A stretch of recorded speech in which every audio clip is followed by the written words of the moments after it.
Vamos a continuar con nuestras enseñanzas de los miércoles, no sin antes dar la bienvenida también a aquellos que nos están siguiendo a través de nuestro canal en YouTube. Y también en una manera especial, pues sabemos que Valeria está conectada desde México DF y con el cariño que le tenemos pues desde aquí, toda la iglesia de La Coruña le saludamos. Y deseamos que también pues, sea una bendición para ella, como para todos aquellos que nos están siguiendo ahí, en una manera telemática. Hemos estado abordando juntos a lo largo de varios miércoles la obra del Espíritu Santo. Hemos podido abordar aspectos técnicos, hemos podido estar en porciones de la Escritura de gran profundidad teológica, pero a la vez también estamos llegando a ver la importancia de esos aspectos prácticos para poder tener un equilibrio en la vida de cada uno de los que en serio quiere caminar con Dios. Para poder motivar, para poder despertar en el corazón de algunos de los que estamos aquí en esta tarde la importancia que tiene una comisión divina. Hemos hablado del bautismo en el Espíritu Santo, hemos estado hablando acerca de los dones. Esto lo hemos hecho no solamente aquí a nivel local, sino también a nivel nacional, en clases y en estudios que se han estado emitiendo los domingos a las 7 de la tarde. Hemos podido estar hablando unidos a otros compañeros, a otros hermanos de estos temas. Hemos podido hablar del don de la profecía y hemos ya abierto en una manera general el aspecto práctico de los dones. Y aquí es donde realmente hay algo que a mí en esta tarde y ya unidos al sermón del último miércoles, hay algo que realmente me preocupa. A veces me causa cierto desvelo en el corazón, en aquello que es mi responsabilidad hacia las personas o hacia la iglesia, la parte que te corresponde vivir en la iglesia. ¿Cuánto de esta verdad, cuánto de esta comisión, cuánto de esta realidad espiritual la estamos viviendo? Es evidente que no todos los que están escuchando están en una condición realmente de esa profundidad y de esa altura espiritual, porque si no hablaríamos de otras cosas. Esto no está reñido, ni contradice, ni es una falta de respeto a la buena voluntad que una persona puede tener a la hora de sentarse en un centro social, en un local, a la hora de sentarse, abrir su Biblia y tener un deseo de escuchar la palabra de Dios. Esto es una cosa, y supongo que todos los que estamos aquí tenemos esto en el corazón. Pero otra, muy diferente, es tu realidad espiritual. ¿Es lo que realmente conoces de Dios o aquello que todavía no conoces? Aquello donde realmente ya has experimentado ciertas cosas que van más allá de la propia vida cristiana, sino realmente aquellos asuntos que evidencian que tú eres un cristiano que está encendido espiritualmente, que camina bajo la llama del Espíritu Santo, que arde para Dios, que va más allá de sorprenderse muchas veces leyendo libros, leyendo testimonios, sino sencillamente que sabe perfectamente que él es una persona que está viviendo esto a día de hoy. De nada sirve sorprendernos con las historias de otros hombres, están ahí para enseñarnos, sus testimonios están ahí para motivarnos, pero sus experiencias no nos sirven a nosotros para sustituir nuestra experiencia. Entonces no todo el mundo está en una condición que realmente el corazón está ardiendo en la manera en la que estamos tratando de ver juntos en la Escritura. Ahí es donde evidentemente tú tienes que aislarte del resto de las personas y ver la realidad que hay en ti mismo. Es imposible ver lo que falta en la iglesia si no ves lo que te falta a ti. O sea, es una auténtica vanidad, es una fantasía pensar que estás viendo la necesidad de la iglesia sin antes ver tu propia necesidad. Tú tienes que empezar por ver aquello que te falta a ti para poder después dar a otros. Y esto es realmente lo que tuvo que aprender Moisés y lo que tuvo que aprender cada santo de la Biblia en su propia experiencia con Dios. Hoy no sería ni el tiempo ni el tema, posiblemente llegaremos, pero hay una realidad que es el asunto más fundamental y más importante. En cuanto a lo que detiene, en cuanto a lo que estorba, en cuanto a lo que realmente no favorece las experiencias personales de cada uno de nosotros. Y es una palabra que se expresa con 2 letras, yo. Tú eres la gran oposición a Dios, la principal oposición a Dios. Satanás siempre será un opositor de Dios. Y en el infierno estará en la eternidad siendo un opositor de Dios y justamente por eso estará ahí, juntamente con todos los demonios que le siguieron, juntamente con todos los hombres que no han sido amparados con la justicia de Dios en la persona de Jesucristo. El mundo exactamente igual, no va a cambiar. El mundo va a seguir teniendo una contrariedad hacia Cristo. Y aún en el mejor mundo que nos podemos imaginar bíblicamente, que es el tiempo milenial, al final de ese tiempo veremos que el mundo seguirá siendo objeto de la tentación de Satanás y los hombres seguirán a Satanás en vez de a Dios en una forma increíblemente y difícil de poder comprender. No te preocupes por aquello que no va a cambiar. Preocúpate por el principal problema, que eres tú. El yo es muy difícil de tumbar. Las palabras técnicas de morir, las palabras técnicas de co-crucificado, las palabras técnicas de con Cristo estoy juntamente crucificado, evidencian que es una vida muy contraria a la que nosotros vivimos cada día. Que estamos muy lejos de esas verdades. Hemos muerto por gracia al pecado y hemos sido perdonados y traídos a una nueva vida. Eso es una cosa. Pero otra cosa es vivir co-crucificado con Cristo. Otra cosa es realmente ser un muerto que cada día vive para Dios. Eso es una cosa un pelín diferente. Muchas personas quieren hacer una sola teología y está bien. Evidentemente tú no puedes morir si no has muerto a tus pecados. Eso lo has hecho el día que recibiste a Cristo.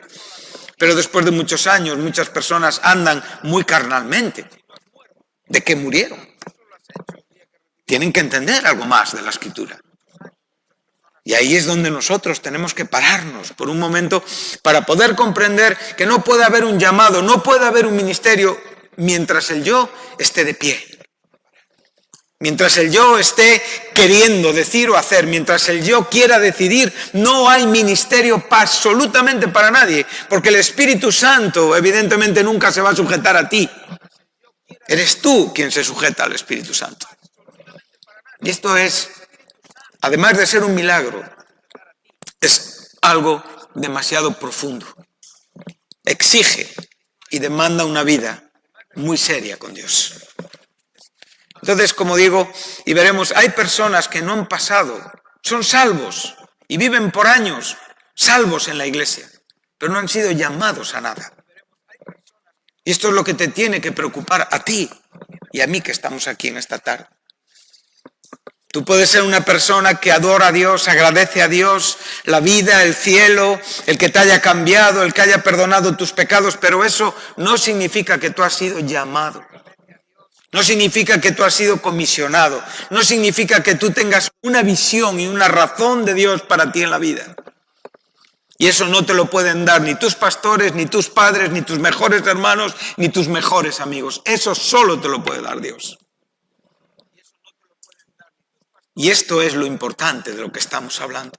Los dones están relacionados con comisión, con llamamiento, con el ejercicio de la vida justa, de la vida práctica en Cristo. ¿Con qué propósito? Perfeccionar a los santos para la obra del ministerio. Amén.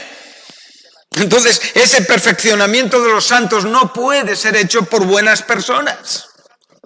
No puede ser hecho por personas muy trabajadoras. No puede ser hecho por personas con muchas ocurrencias, con muchas ideas bíblicas, con muchas cosas que de repente desatan en nosotros una curiosidad y vemos tan maravilloso el escenario bíblico, pero no vivimos. No hay poder en la vida. Deseamos un avivamiento, deseamos un avivamiento, realmente el verbo avivar tiene que ver con dar vida a lo que se está apagando. Sería más correcto en castellano reavivar. O sea, es la vida que tiene que venir a una vida que ya existe, pero que no está realmente con la fuerza que debe de tener. Y esto muchas veces, y por muchos años, las personas viven así. Otros no han salido de las aguas de la salvación. Entonces, aquí no decimos que un creyente sea más creyente o menos creyente. No, el creyente es aquel que ha recibido a Cristo por gracia mediante la fe. Pero no todos los creyentes obedecen a una comisión de Dios. Hay muchos creyentes que pueden vivir toda su vida confesando su fe en Jesús y nada más. Es mucho, sí, es precioso también, pero vamos a ver las cosas con la verdad que contienen. Y de esto no abunda en la iglesia. Porque para que esto abunde, primeramente tiene que haber un conocimiento profundo, que muchas veces no lo hay. Y una persona que está todo el día batallando con ella misma no es un candidato a ser comisionado, porque tiene solamente con él una batalla porque es que no ha salido de los rudimentos, de la vida básica. No tiene una capacidad de entregarse porque no ve una razón para ello. Dios quiera que en la vida de algunos, ojalá fueran todos, pero sé que no, que en la vida de algunos pueda haber este llamado, si no es hoy, en este tiempo. Uno puede vivir relacionado, identificado con una asociación cristiana por muchos años y no tener ningún llamado. Uno puede realmente vincularse y estar trabajando diariamente, pero como un sencillo creyente.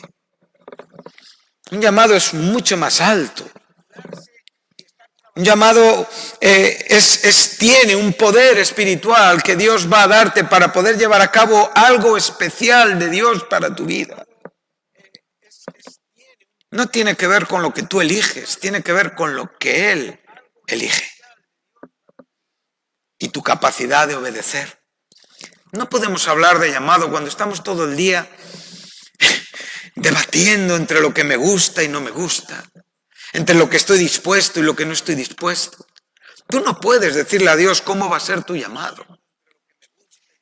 Dios te llama sin ninguna reserva. ¿Obedeces o no obedeces? Y si no obedeces, otro hará ese trabajo porque Dios llamará a otro. Pero tú no lo harás. Esto tiene que importarte. Esto tiene que pesarte, esto tiene que quitarte el sueño, esto tiene que despertarte en la noche, esto tiene que en la mañana volver a avivar en tu propia mente toda la responsabilidad que tienes en la vida y la importancia de saber hacia dónde vas. Si eres un hombre soltero, ¿hacia dónde vas tú? Si eres un hombre casado, ¿hacia dónde estás llevando tu familia? Esto es importante. Muchas personas en los años no logran entender. Y aunque buenos hermanos, buenos creyentes, gente que bendice, gente que vive en la iglesia amada, que aman, nunca han llegado a salir de un punto de partida. Porque no han entendido esto. Lo que hablamos es profundo. No es un asentamiento teológico intelectual. Es algo que conmueve el alma profundamente. Es algo que hace que te despreocupes de ti y te intereses únicamente en Dios. Que sepas que tengas la capacidad de entregar tu vida, de despreciar tu vida, de amar más a Dios que a tu vida y tener los recursos y la provisión de Dios para hacerlo, porque sin esto es imposible. De esto estamos hablando. La iglesia no es un centro comercial. La iglesia no es una tienda de rebajas. El ministerio de Dios siempre tiene el mismo precio. Costó a aquel que descendió del cielo y murió en una cruz y sufrió por los pecados de los hombres para resucitar y dar dones, entregar los dones para perfeccionar a los santos para esta obra. No existe tal iglesia, ni aquí ni en ningún sitio. Pero también es verdad que hay muchos lugares llenos de cristianos que no tienen ningún llamado. Y esto tiene que pesarte. Tiene que pesarte mucho. A veces esto sucede por la propia desconexión espiritual que tú tienes. Esto a veces sucede porque estás demasiado enfocado en lo que tú sientes. Esto a veces sucede porque estás demasiado dependiente de un entorno. Pero el Señor cuando nos llama, nos aparta para Él. Te aparta para Él. Te separa para Él, te santifica para Él, te consagra para Él, te unge para Él. Y en esto no importa nuestra edad. Nada es imposible para el que cree. Dios puede llamarte con 60 años, específicamente a un ministerio que Dios quiere desarrollar en este mundo y te quiere llamar a ti. Dios puede llamarte en tu juventud y la juventud es una ventaja porque creo que si tenéis este deseo, que también tiene sus contradicciones por el propio apego, aprecio que tenéis a vuestra propia vida joven, pues también te puedo decir que puede haber un gran aprovechamiento. ¿De qué nos vale leer a David Brainerd? Están ahí todas sus historias. Un hombre que tuvo un ministerio escasamente de 4 años, un joven que murió a la edad de 25 años aproximadamente, que murió tuberculoso, que se arrastró por el mundo escupiendo sangre para llevar el evangelio a los indios. ¿De qué vale leer esto si mi vida no se parece en nada? Yo no voy a ser David Brainerd, pero yo puedo ser alguien que entrego mi vida para Dios. Y que no estoy viendo el valor de mi vida. Porque tú no puedes entregarte cuando piensas que tu vida vale. El principio de un llamado es que tú no vales. Que en ti no hay ninguna capacidad, que en ti no hay ninguna posibilidad, que tú no tienes nada que dar a Dios. Es Dios quien te lo da todo a ti. No necesita tu inteligencia, no necesita tu elocuencia, no necesita tu fama, no necesita tu humanidad sabia, no necesita, al contrario. Él lo que quiere ver en ti es tu absoluto reconocimiento de tu incapacidad, de tu imposibilidad y de tu temor ante la grandeza de un Dios que te llama.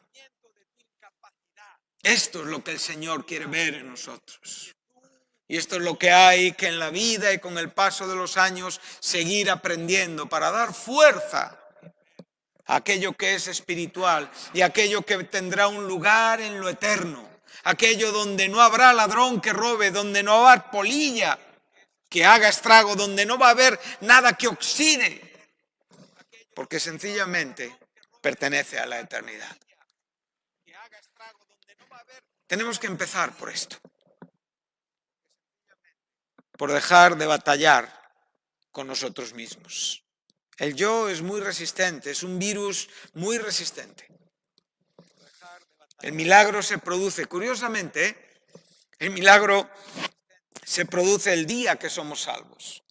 El día que somos salvos, Dios es capaz, por medio del Espíritu Santo, de llevar a cabo una obra espiritual y hacer que un hombre, un pecador, una persona sin idea de Dios, sin ganas de Dios, la transforma en un santo.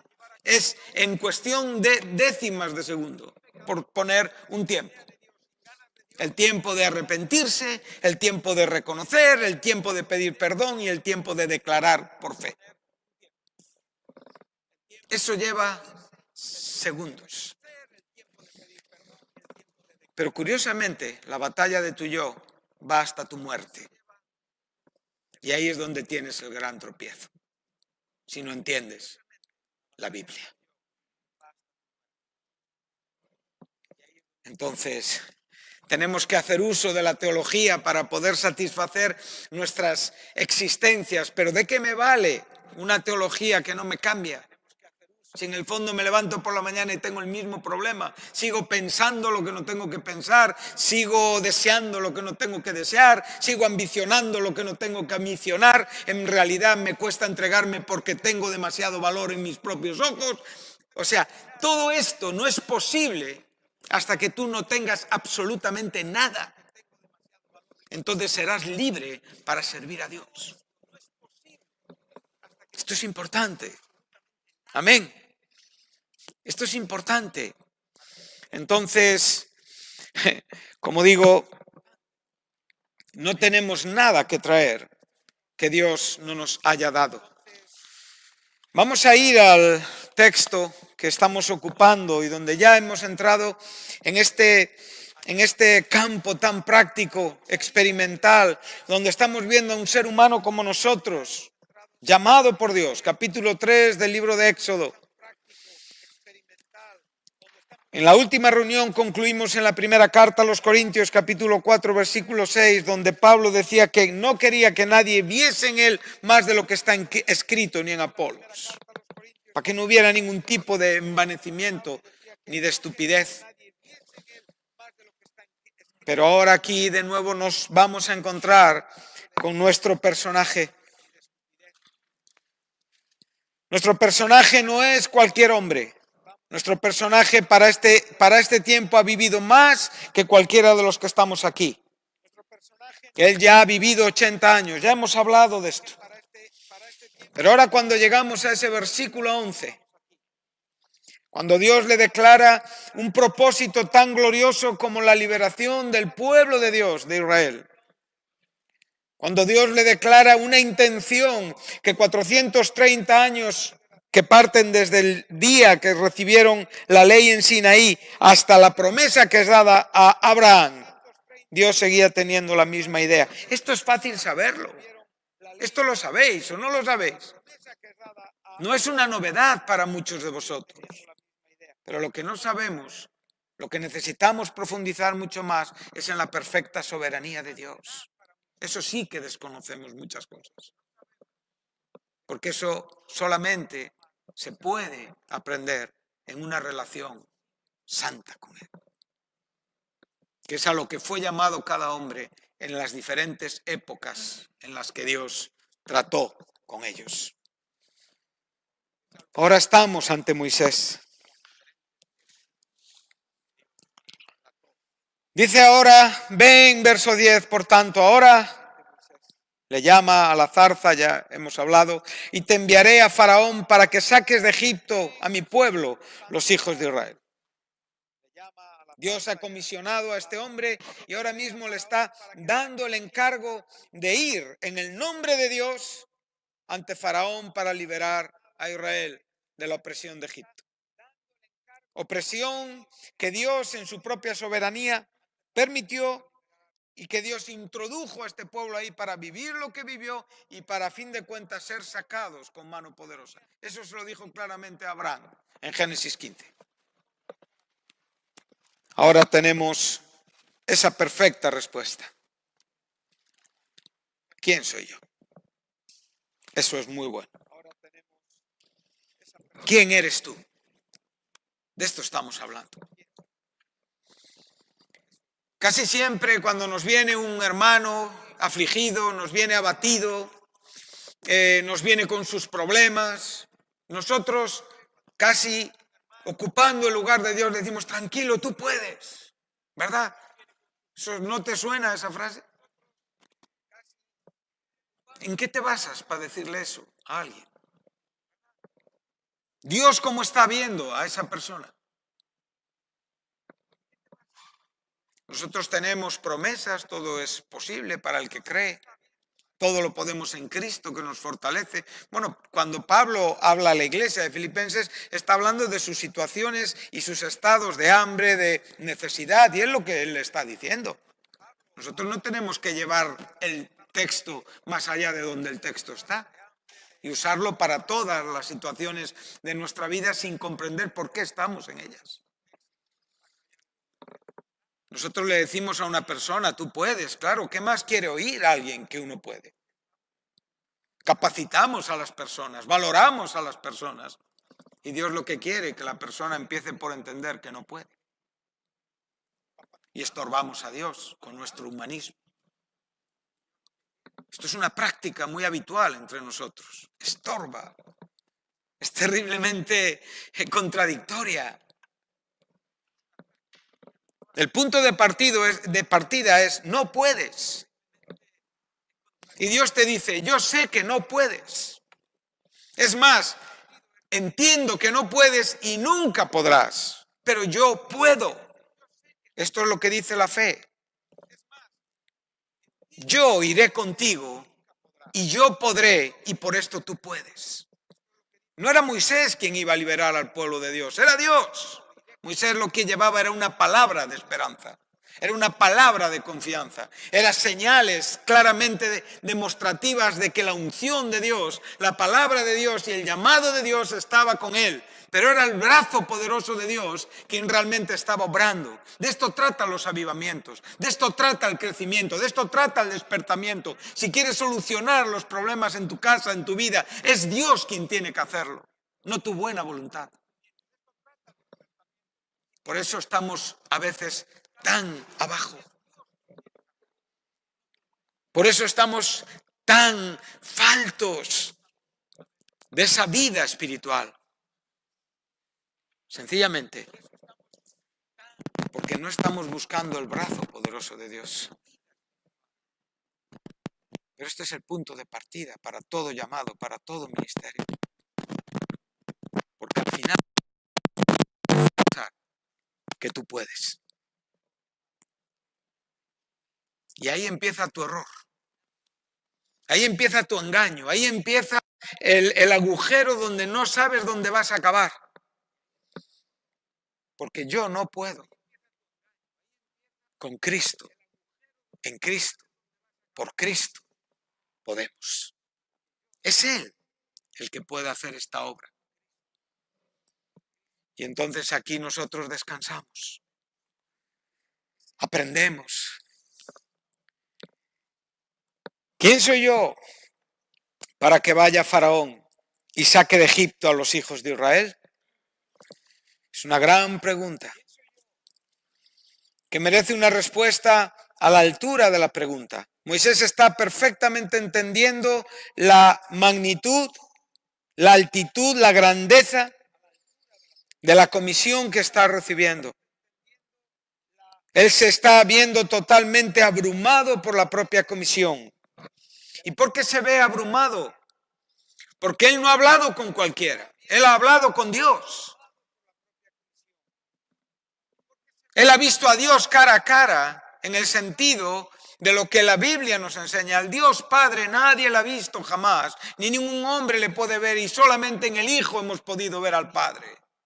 Y todo lo que la Biblia nos enseña relativo a gente que vio a Dios cara a cara, Gedeón, Jacob y otros muchos, es una frase hebraica, es un hebraísmo. Lo cual nos enseña que son personas que han tenido una comisión de Dios. Y ese ángel que han podido ver es una manifestación de la segunda persona de la trinadeidad de Dios Jesucristo antes de su humanización. Porque entonces tendríamos que ir en contra. La Escritura nunca se puede contradecir. Nunca. ¿Por qué debatimos cosas? Él vio a Dios en la manifestación de Dios, en esa maravillosa y santa cristofanía o teofanía. Y es Dios quien le comisiona. Y la grandeza de esa palabra es la que hace pequeño a Moisés.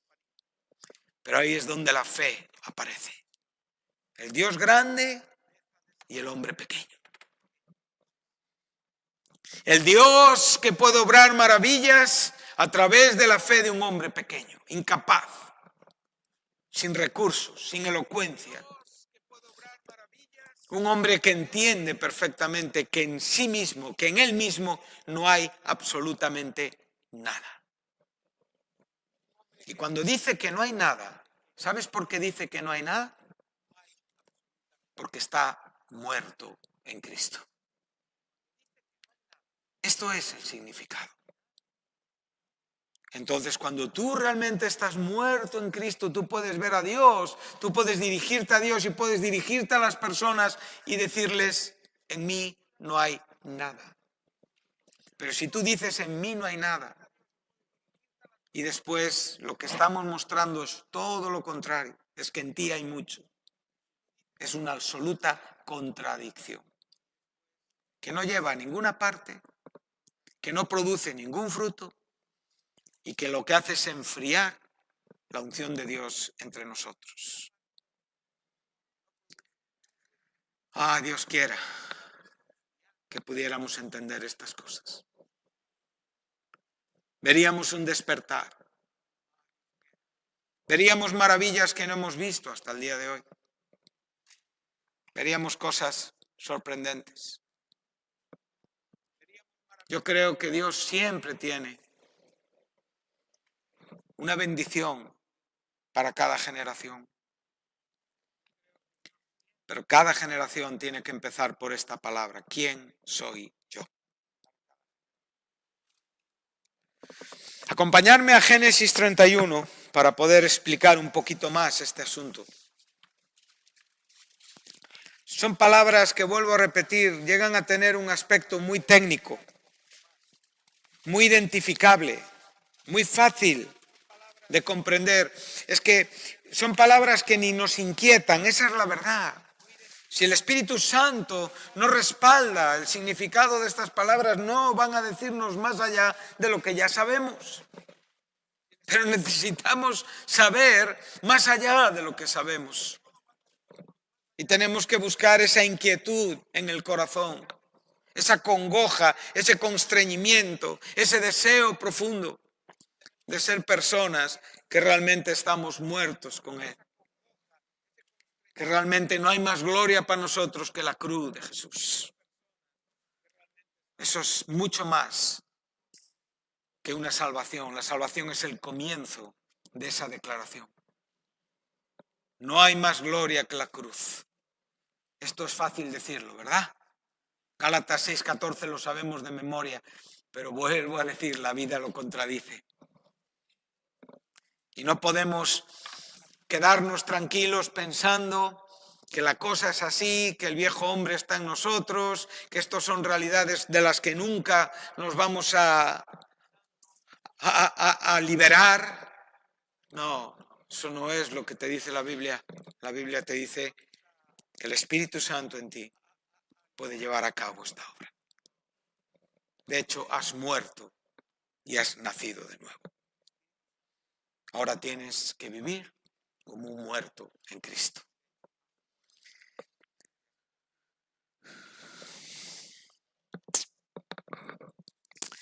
Génesis 31, en el versículo 3.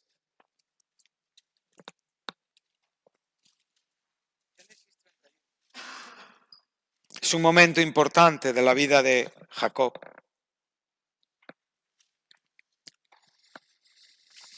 Y oía Jacob las palabras de los hijos de Labán.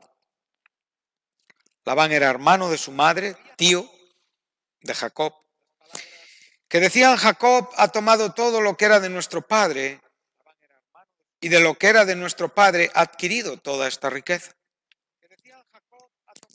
Miraba también Jacob el semblante de su suegro, y veía que no era para con él como había sido antes.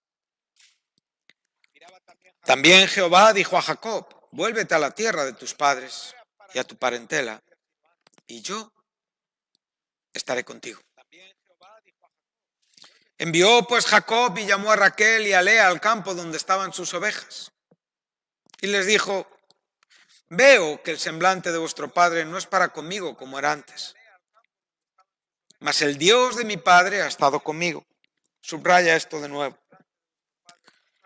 Vosotras sabéis que con todas mis fuerzas he servido a vuestro padre.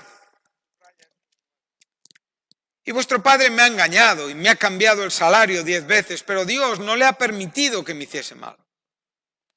Él ahora empieza a desarrollar sus tácticas en cuanto a lo que era el darle de beber a las ovejas para las propias relaciones, para que parieran aquellas que realmente al final eran para su cuenta. Verso 9 dice, así quitó Dios el ganado de vuestro padre y... Anota esta frase también. Y sucedió que al tiempo que las ovejas, alcé yo y aquí los machos. Verso 11. Y me dijo el ángel de Dios en sueños, Jacob. Aquí Jacob tiene una memoria de lo que sucede en el capítulo 28. En este momento él tiene como un pensamiento acerca de esa aparición que Dios tuvo en Betel. Y él dijo, alza ahora tus ojos y verás que todos los machos, una vez más, porque yo he visto todo lo que Labán te ha hecho. Ahora yo soy el Dios de Betel, donde tú ungiste la piedra y donde me hiciste un voto. Levántate ahora y sal de esta tierra y vuélvete a la tierra de tu nacimiento. Respondieron Raquel y Lea y le dijeron, ¿tenemos acaso parte o heredad en la casa de nuestro padre? ¿No nos tiene ya como extrañas? Pues que nos vendió y aún no se ha comido del todo nuestro precio. Porque toda la riqueza que Dios ha quitado a nuestro padre nuestra es, y de nuestros hijos, ahora pues a todo lo que Dios te ha dicho. Estamos ante una situación que requiere mucha atención espiritual. Estamos ante una situación tremendamente delicada.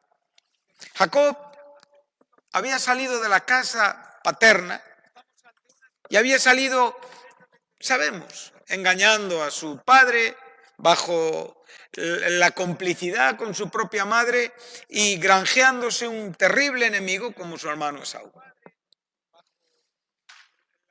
Jacob estuvo desde que salió de la casa de su padre 20 años sin tener una comunicación de Dios. 20 años, ¿eh? Él vivió etapas interesantes y en esos 20 años tuvo lo que experimentó en Betel. Todo eso solamente fue lo que él escuchó. Después, cuando perdió a José, estuvo otros 20 años hasta que le volvió a ver el rostro. Las cosas con Dios no son como nosotros queremos. Jacob en este momento está teniendo una actitud muy poco agradecida con aquel que le acogió y le ayudó cuando él lo necesitaba. Pero es un hombre llamado por Dios. No tenemos duda. Él daría nombre a las 12 tribus. Él daría nombre al pueblo de Israel. Su nombre fue cambiado en Israel. Esto es profundo también. Amén. Ahora nosotros estamos viendo cómo él está, sin darse cuenta, mezclando el llamado de Dios con todo lo que está viviendo. Y en medio de todo lo que está viviendo, él está viendo que hay una bendición y hay una ganancia y él está creyendo que realmente eso viene de parte de Dios porque Dios está con él y no está con su suegro. Y está tan engañado, tiene todavía en su propia mente una mezcla que traslada a sus mujeres lo que él está pensando. Al punto de que las hijas se ponen en contra de su padre. Mira tú qué bendición de pensamientos, ¿verdad? ¿Hacia dónde miramos?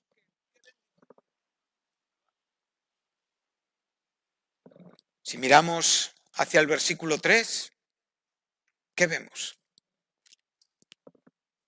La gloria de un llamado. Y de una declaración de la propia deidad diciendo yo estoy contigo. La propia identificación de que él es el Dios de su padre y el Dios de su abuelo. Eso fueran siempre las palabras que Jacob recibía, pero que muchas veces no entendía. Dios, claro que era el Dios de su padre, el Dios de su abuelo y su Dios. Pero él tenía que aprender a separar la obra espiritual de Dios, el propósito de Dios, de todo lo que él se creía capaz de hacer. Él era un estorbo para Dios, como tú y yo somos un estorbo para Dios. ¿Te puedes imaginar la escena? ¿Te puedes imaginar todo el plan, cómo se desarrolla, estas dos mujeres obedeciendo a pies juntillas a su marido, marchándose de la casa de sus padres, en un contexto oriental? Por favor, no lo podemos aplicar a nuestra mentalidad occidental. Aquí lo único que estamos resaltando es esa manera tan astuta de proceder. Una manera que viene de la carne. Pero claro, la soberanía de Dios está presente, pero la soberanía de Dios no puede ser manchada por tu vida. Aunque tu vida llegue donde Dios quiere que llegues para sus propósitos. Porque al final, todo lo que hacemos está bien. Y estamos muy equivocados. La gente puede llegar donde Dios quiere que llegue. Y la gente puede salir de obstáculos terribles. La gente puede enfrentar situaciones, puede tener, pon un sinfín de cosas y llegar. Pero eso no significa que el camino haya sido correcto. Eso es lo que tú tienes que pensar. ¿Cómo te estás moviendo hoy? No la idea tan gloriosa que tienes de lo que ves en la Biblia. Si eso no cambia tu vida, ¿de qué te vale? Si eso no enciende tu alma, ¿de qué te vale? Si esto no me lleva a entregarme, a tomar partido, a tomar la decisión de decirle a Dios, úsame como tú quieras, ¿de qué me vale? Son historias que al final comienzan con esta palabra, tú puedes. Estos son los profetas que destruyen el corazón y la fe de la gente. Que con buena voluntad las personas le dicen ánimo, pero sin embargo las personas lo que tienen que escuchar es todo lo contrario. Tú no puedes. Esto nos tiene que preocupar. Porque no le hacemos bien a nadie. Así. ¿Sabes qué le dijeron estas mujeres a este marido? Tú puedes. No solamente agarraron el mensaje de Jacob, sino todavía descompusieron mucho más la imagen de su padre. Y lo pusieron a la altura de un ladrón, pero si Jacob era igual de ladrón. La única diferencia entre Labán y Jacob es que Jacob era un hombre que Dios había llamado.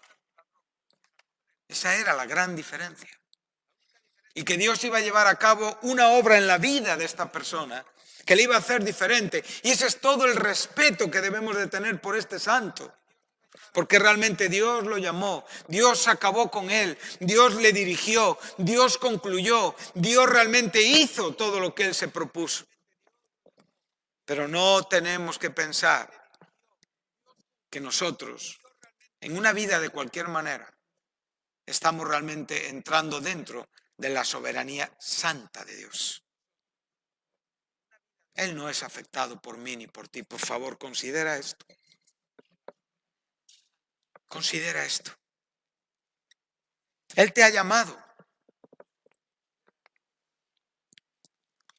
Él se te ha aparecido. Igual. Ya has vivido la experiencia en Betel. Pero todavía queda mucho de ti en ti. Tenemos que trabajar. Y el comienzo del trabajo es ¿quién soy yo? ¿Quién soy yo? Observa que ellos salen de la casa de Labán, ¿sí? La historia continúa. Y en los siguientes capítulos vemos que Jacob ya tiene dos frentes de problema. Su hermano y su suegro. Pero el problema no es ni su hermano ni su suegro, el problema es él. Él es el problema. Él es el estorbo para que realmente Dios pueda llevar adelante en su propia vida estos planes. Dios tiene que trabajar con Jacob para que Jacob pueda llegar a comprender la grandeza de este llamado.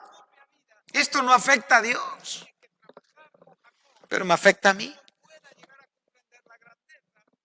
Es importante lo que estamos diciendo, es muy importante y muy profundo, muy delicado, muy sensible. Hay mucho Jacob en la iglesia. Y yo no hablo de Jacob con falta de respeto. No me río de ese santo porque no creo que yo sea ni me acerque a los pies de Jacob. Era un hombre de gran altura espiritual. Pero este hombre de gran altura espiritual, mira cómo era y lo que tuvo que cambiar para poder comprender lo que Dios quería de él. Los hombres de altura espiritual son los hombres que comienzan por saber que no pueden. Y viven y mueren reconociendo que no pueden. ¿Tú vives así? ¿De verdad? ¿Piensas cada día en esto?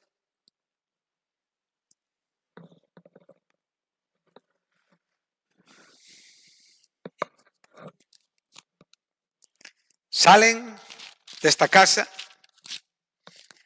Labán viene al encuentro, Jacob se tiene que preparar también para el propio encuentro con Esaú, sus tretas, sus dos campamentos, todas las cosas que sabemos. Pero fíjate, cuando tú llegas al capítulo 35,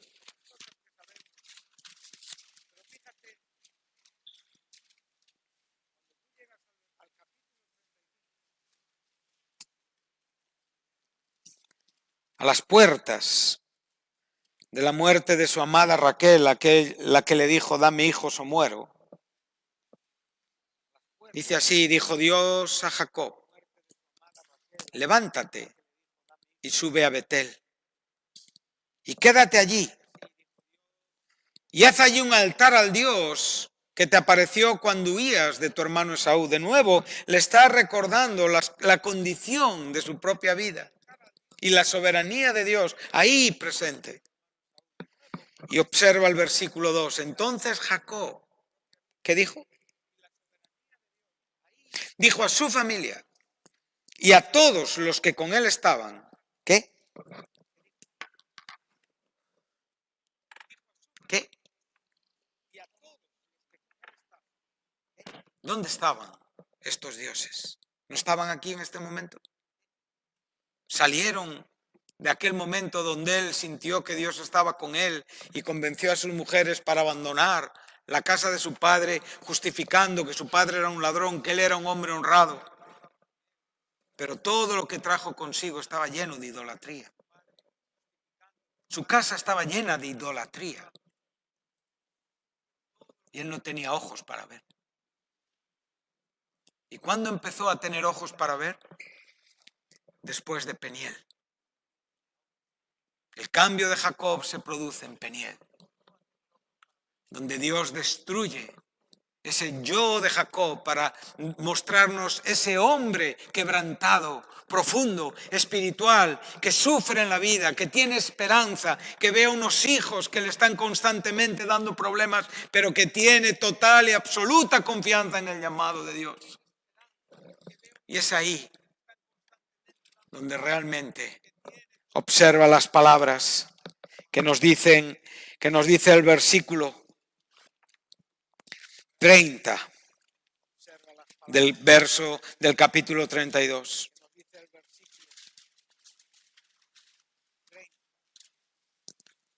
Y llamó Jacob el nombre de aquel lugar Peniel, el rostro de Dios, porque dijo, vi a Dios cara a cara.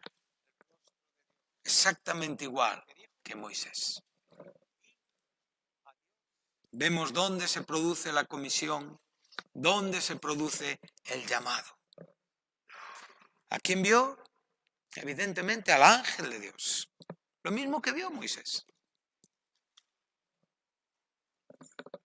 ese ángel que realmente le venció. La batalla fue dura hasta el alba. Ahí podemos ver la resistencia de la carne.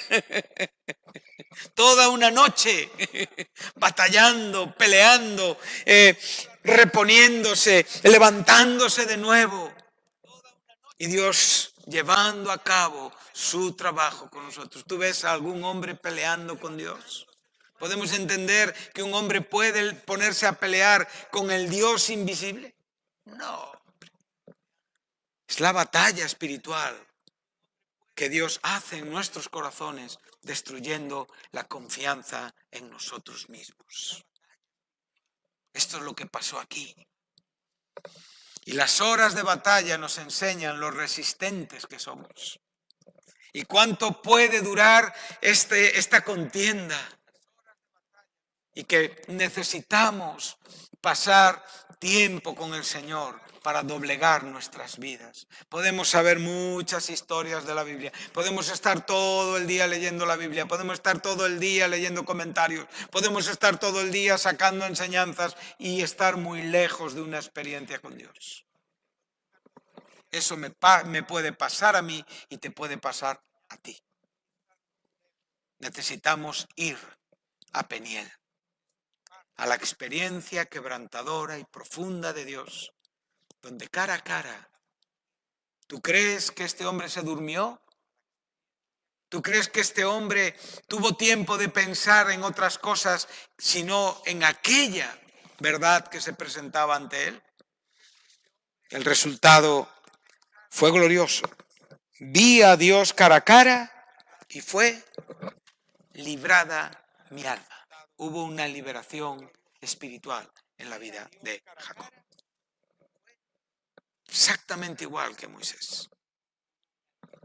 El punto de partida es, no puedo, yo tengo que hacer la obra en ti, dice el Señor. Dice que cuando pasó Peniel le salió el sol y entonces mostró las evidencias del trato de Dios. Cuando un hombre manifiesta la autoconfianza, no muestra que Dios esté tratando con su vida. Muestra que vive relajado, confiado en él mismo, engañándose a sí mismo y pensando que puede llevar adelante la obra de Dios cuando todavía no ha sido ni comisionado. Por favor, escucharme esto esta tarde. Podemos vivir años integrados, identificados en cualquier tipo de obra o de asociación y no tener una comisión personal de Dios a nuestra vida. Esto no son historietas, esto es la palabra viva y santa de Dios. Cuando este hombre llega a ese capítulo donde hemos estado, este hombre es un hombre que ve la maldad dentro de su casa. Pero ¿por dónde empezó la maldad? ¿Dónde empezó a comprender el cambio? En él mismo. Y cuando él cambió, entonces pudo decir a su casa, entonces sacar todos los ídolos. Porque él llevaba un ídolo muy gordo, que era él mismo. Y es un ídolo difícil de sacar de la estantería, porque ese está muy fuerte en nosotros. Qué bueno, ¿verdad? Qué profundo. Que todo esto pueda hacerse una realidad. Que podamos extraer de un versículo de la Biblia una verdad gloriosa. Que no veas la Biblia como muy interesante. Que no estés lleno de datos y con la capacidad de organizar, comparar. Todo eso puede llegar a ser fácil con un poquito de capacidad intelectual. Hay muchos teólogos que no han nacido de nuevo y enseñan teología. Y mejor que nosotros. No estamos hablando de esto. Estamos hablando del poder de Dios quebrantando nuestra vida. quebrantando nuestro yo y dándonos autoridad y poder para predicar.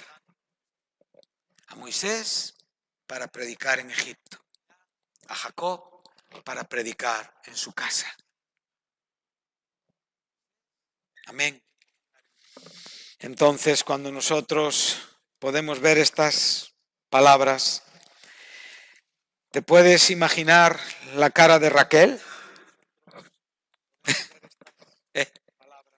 Por un momento voy a tratar de tener un poco de imaginación, ¿no? Recordar que ese padre estuvo ahí y ese padre, en cierta manera, tenía más verdad que ellos. Y les dijo, devolverme mis dioses, que me los habéis llevado. Quédate con las ovejas. Es otro debate. Será más honrado, menos honrado, pero tú has llegado a mi casa como un muerto de hambre, pidiendo alojamiento. Te has llevado a mis 2 hijas, te has llevado un ganado, eres un hombre ya con una cierta economía. Él pudo realmente poner 2 campamentos para poder enfrentarse a Saúl. Él no salió pobre de la casa de Labán. Como tú no eres pobre aquí hoy. Pero igual, todo han sido estrategias tuyas. Piensa en esto. Y Raquel, ¿qué le dijo a su padre? No me levanto porque estoy con la costumbre de las mujeres. ¿Y qué tenía debajo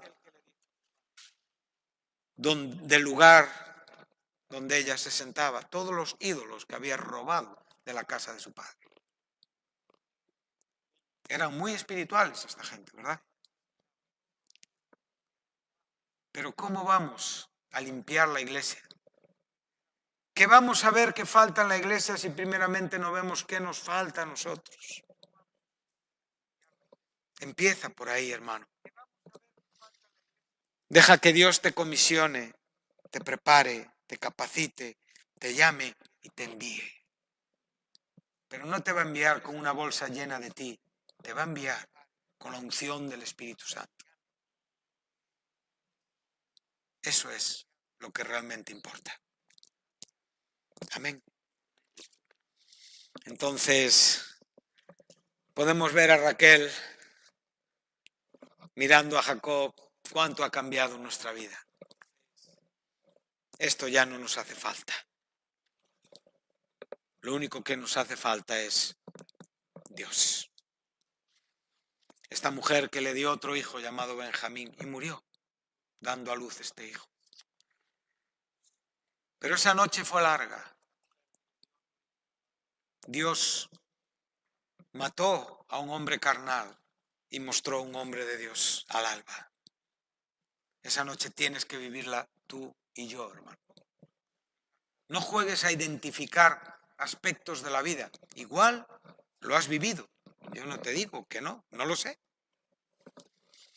Pero esto es algo profundo, muy profundo. Y después podemos ver con la capacidad con que Jacob vivía la vida. Cuando él llega y le dice al faraón, estos han sido los años de mi vida, pocos y malos. En realidad, toda la gloria es para Dios. Este hombre estaba enseñando al hombre más poderoso del mundo, su espiritualidad. No tenía tanto como él, sí lo suficiente para vivir. Y eso es lo que el Señor hará también contigo. Pero la historia es de Dios, no te olvides, ¿eh? No contaminemos su soberanía con nuestras historias. Dejemos nuestro lado en el justo sitio que le corresponde. Y te pido, por favor, que salgas un poquito de la película donde vives y vengas a un llamado de Dios. Todos vivimos en una película. Y una película, en cierta manera, es algo que nosotros imaginamos. pero que realmente es un poquito de ficción o de fantasía. Entonces, si se me ha podido entender, espero que sí, recuerda que hay gente que es salva, pero no ha sido llamada por Dios. No vive entregada a Dios. No vive sirviendo a Dios. No está dando su vida a Dios. Está integrado o integrada dentro de una situación, lo cual merece todo el respeto, Creo que estoy hablando, pero es infinitamente inferior a esto que estamos hablando. Respeto, por supuesto, pero no lo pongas a la altura de un llamado que no lo es. Amén. Bueno, pues hasta aquí. Gracias a todos los que nos han escuchado. Que Dios les bendiga.